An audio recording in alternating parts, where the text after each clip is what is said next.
You know what bomb blast took place, in the tube station in London? We condemn it.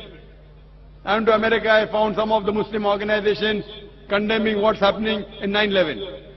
I agree with them. I agree with them. What happened in 9/11? A few thousand people killed. It is to be condemned. Who did it? I don't know. I'm not saying Muslims did it. It is the media which is saying there's no proof at all. There's no proof. But whoever did it, there are, if you go on the internet, you have various documentaries showing that it was a government job, inside job. George Bush did it. I don't know who did it. Whoever did it, killing thousands of innocent human beings in 9/11, in the Twin Tower bombing, is to be condemned. More than 50 people killed in the tube bombing in London is to be condemned. More than 100 people killed in Bombay in July, a couple of years back, in the train bombing in Bombay is to be condemned. But don't put a full stop. Simultaneously, I also condemn the thousands of people killed in Afghanistan, the thousands of people killed in Iraq, the thousands of people killed in Palestine. I call this white-collar terrorism. You know what they are doing? They are giving missiles. They are sending bombs. There in Palestine, they are fighting with stones. And they are called as terrorists. America is sending bomber Patriot missiles. They are sending cluster bombs.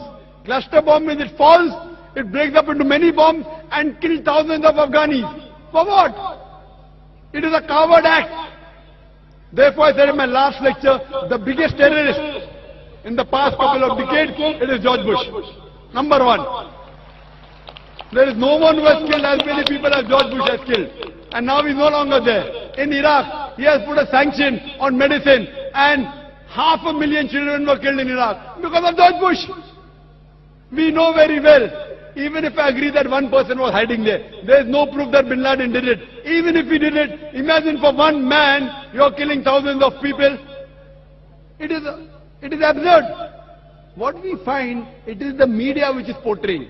Media which is portraying that Muslims are doing this. I do know there are black sheep, sister.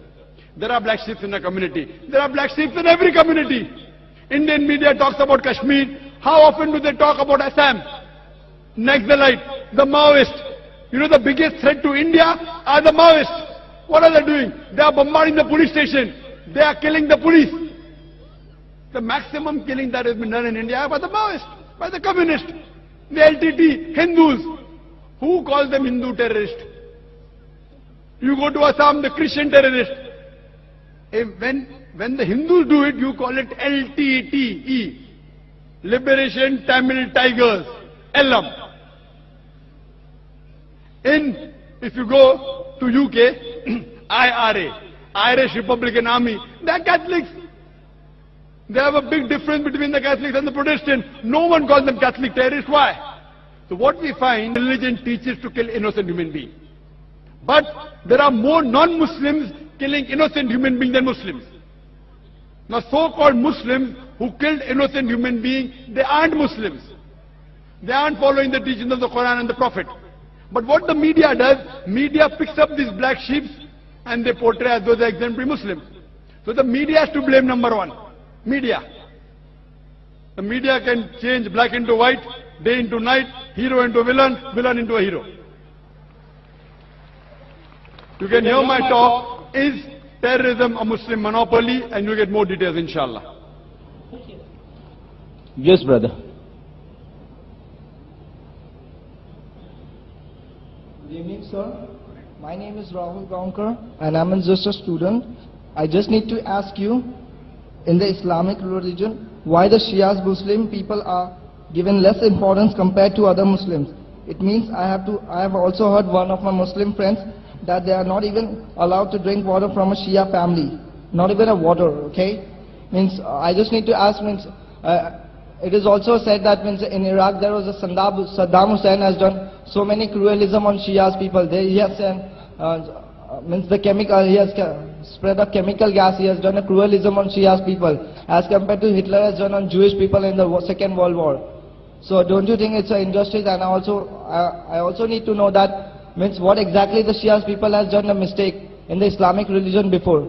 So still they're suffering right now these days. The brother asked the question that why are Shias considered inferior and what mistake they have done, why Saddam Hussein killed them like Hitler has killed Germany with chemical weapons, etc. Brother, in Islam there is no Shia Sunni. There is no Shia Sunni in Islam. I'll give the answer. I'll give the answer. I'll give the answer and then you're most welcome. In Islam there is no Shia Sunni. What Quran says in Surah Al-Imran chapter 3 verse number 103, وَاتَصِمُوا بِحَبْلِ اللَّهِ جَمِيعًا وَلَا تَفَرَّقُوا. Hold to the rope of Allah strongly and be not divided. We have to hold to the rope of Allah, the Quran, and the teaching of the Prophet, the Sahih Hadith. If you hold to them, then you're a true Muslim. There is no Shia Sunni in Islam. And there is no sect in Islam. The Quran says in Surah Anam, chapter number 6, verse number 159, O Prophet, anyone who makes division, who makes sects in the religion of Islam, you have nothing to do with him. Allah will look after their affairs on the day of judgment. And our beloved Prophet Muhammad said that there will be 73 sects in Islam. Out of that, only one will go to Jannah. The Sahabas asked, which one? Those who follow me and my Sahabas. Those who follow Quran and the authentic teachings of the Prophet. So, the Quran says, don't make sects. Our Prophet said, even though the Quran says, there will be some people who will make sects.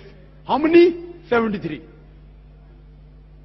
The one who will be on the true path is one who